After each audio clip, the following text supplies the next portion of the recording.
আসসালামু আলাইকুম প্রিয় শিক্ষার্থী বন্ধুরা। আশা করি সকলে ভালো আছেন। আলহামদুলিল্লাহ, আল্লাহর রহমতে আমি বেশ ভালো আছি। শুরুতে একটা অনুরোধ করবো, আমাদের চ্যানেলে যারা নতুন তারা অবশ্যই আমাদের চ্যানেলটিকে সাবস্ক্রাইব করে পাশের বেল আইকনটি বাজিয়ে দেবেন। এটা আপনাদের প্রতি অনুরোধ। আজকে কথা বলবো রাজশাহী বিশ্ববিদ্যালয়ের সাবজেক্ট চয়েস নিয়ে। যারা এই ইউনিটে আছেন তারা কিভাবে সাবজেক্ট চয়েস দেবেন, এবং সাবজেক্ট চয়েসটা কিন্তু খুবই গুরুত্বপূর্ণ আপনার সামনের জীবনের জন্য। সেই জন্য সাবজেক্ট চয়েসটা কিন্তু খুব ভালোভাবে দিতে হবে, কেয়ারফুলি দিতে হবে। হেলায় খেলায় একটা সাবজেক্টে পড়লাম তা কিন্তু হবে না। তো শুরুতেই আমি যদি কথা বলি, যে সাবজেক্ট নিয়ে কথা বলবো, যাদের পজিশন অনেক আগানো আছে তারা এই সাবজেক্টটি চয়েস দিতে পারুন, অর্থাৎ আইন বিভাগ। আপনারা তো জানেন রাজশাহী বিশ্ববিদ্যালয়ের আইন বিভাগ মানে একটা একটা কি বলবো, সোনার হরিণ একটা আইন বিভাগ। সারা বাংলাদেশের মধ্যে কিন্তু সবচেয়ে বেশি গুরুত্বপূর্ণ এবং সবচেয়ে বেশি এটার ব্র্যান্ড ভ্যালু। এবং আইন ও ভূমি প্রশাসন এটাও একই রকম, আইনেরই আর কি খালাতো ভাই বা মামাতো ভাই বলতে পারুন, একই জিনিস, মানে আর কি দুই নামে। ওইটাতে আর কি ভূমি সম্পর্কে, মাটির জমি টমি মাপ সম্পর্কেও শেখানো হয়, যেটা 2 নম্বর যেটা দিছি ওটা। তারপর 3 নম্বর যদি বলি, অর্থনীতি। এটাতেও কিন্তু প্রচুর চাকরি আছে। আর এখানে কিন্তু ইংরেজি দেয়নি এ কারণে, কারণ যারা কিন্তু ইংরেজি রিটেন পরীক্ষা দিয়েছেন তাদের তো ইংরেজি হয়ে গেছে, সেই জন্য ইংরেজি আর নতুন করে দেয়নি। যাদের ইংরেজিতে পড়ার ইচ্ছা তারা কিন্তু রিটেনে কিন্তু অনেকে টিকে গেছেন, তো সেই জন্য এখানে আর দেয়নি। তো 3 নম্বর হচ্ছে অর্থনীতি। অর্থনীতি পড়েও কিন্তু আপনি বাংলাদেশের বড় বড় ব্যাংকের পদে তো যেতে পারবেনই। ওয়ার্ল্ড ব্যাংক, বিশ্ব ব্যাংক বা আইএমএফ, এগুলোতে কিন্তু আপনার যাওয়ার সুযোগ আছে এই অর্থনীতি পড়ে, এবং তারা কিন্তু এগুলো চায়।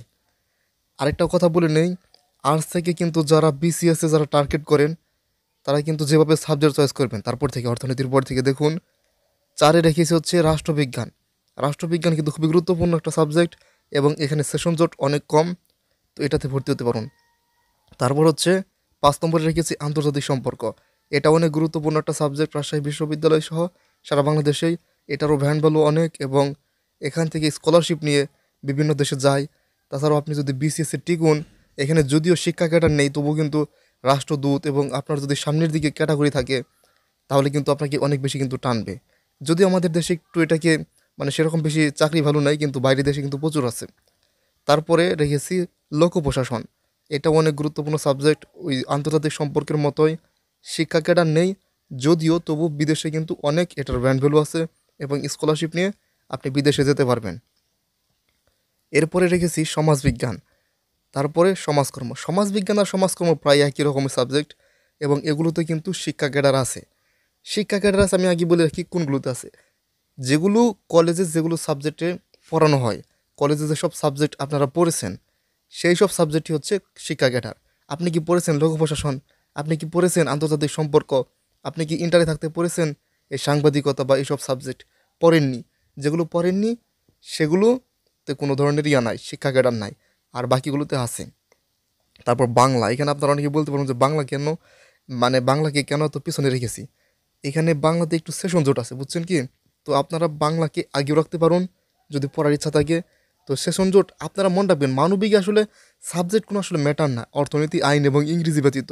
আরও নির্দিষ্ট করে যদি বলি, অর্থনীতি এবং আইন ব্যতীত আপনার যে সাবজেক্টই আসুক মোটামুটি একই, কারণ আপনি সেই সমাজকর্ম নিয়েও সে ব্যাংকে ঢুকতে পারবেন, আপনি অর্থনীতি নিয়েও ব্যাংকে ঢুকতে পারবেন, মানে নির্দিষ্ট কোনো ধরা বাধা নাই যে এই সাবজেক্টে আপনাকে পড়তে হবে, এমনটা না। তো বাংলার পর আপনি গণযোগাযোগ ও সাংবাদিকতা নিয়ে পড়তে পারুন। আরেকটা কথা বলতেছি, বারবার বলতেছি, যে এগুলো কিন্তু এমন না যে খুব বেশি আকাশ পাতাল তফাত। আমি সায়েন্সেরটা খুব বেশি জানি না, আমি সায়েন্সের যেহেতু স্টুডেন্ট না, আসলে এখানে খুব বেশি কিন্তু পার্থক্য না, একই রকম, প্রায় একই রকম। তারপর হচ্ছে আপনি ইতিহাস রাখতে পারুন, এরপরে ইসলামের হিস্ট্রি রাখতে পারুন, তারপরে নৃবিজ্ঞান রাখতে পারুন, তারপরে গ্রন্থাগার ব্যবস্থাপনা, ধর্ষণ, শিক্ষা ও গবেষণা, ফোর লোক। এই ফোর লোক এটা কিন্তু আসলে আমরা অনেকে মনে করি যে নাচ গানের, আসলে শুধু এখানে নাচ গান শেখানো হয় তা কিন্তু না। এগুলো সম্পর্কে আপনি আরও বিস্তারিত ফোনে সার্চ করলে কিন্তু পেয়ে যাবেন। এই ফোকলোরে কিন্তু কী কী পড়ানো হয় এগুলো কিন্তু আপনি বিস্তারিত পেয়ে যাবেন। তারপর যদি বলি ইসলামিক স্টাডিজ, এইখানে মাদ্রাসা ব্যাকগ্রাউন্ডের স্টুডেন্টদের অনেক বেশি টানা হয়, পিছন দিক থেকে অনেকেই পাবে চান্স। তারপরে যদি বলি আরবি, ফার্সি ভাষা সাহিত্য, ডিজাইন, মৃৎশিল্প, ভাস্কর্য, চিত্রকলা ও এখানে কি বলছেন, কি লিখছি আর কিগুলো বিভাগে, এগুলো ভালোভাবে নাম জানি না, কারণ এগুলোতে তো আমরা পড়ি না, সেরকমভাবে পড়ানো হয় না। চিত্রকলা ও প্রাচ্যকলা, সঙ্গীত, নাট্যকলা, উর্দু। তো এরকমভাবে আপনি সাজাতে পারুন, ঠিক আছে? আর এখানে কিন্তু আপনার চিত্রকলাগুলো কিন্তু পরীক্ষা হয়েছে আলাদা। তারপর ওগুলো দিয়ে দিয়েছি যেহেতু সাবজেক্ট চয়েসের সময় আপনাকে দিতে হবে।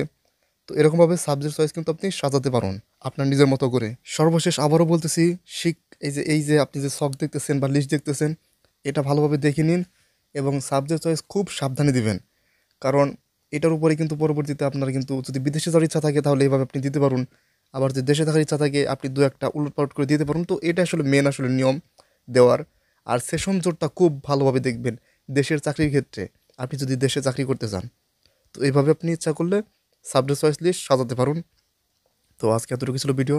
আমাদের চ্যানেলে যারা নতুন তারা অবশ্যই আমাদের চ্যানেলটিকে সাবস্ক্রাইব করবেন এবং পাশের বেল আইকনটি বাজিয়ে দেবেন। সকলকে আসসালামু আলাইকুম।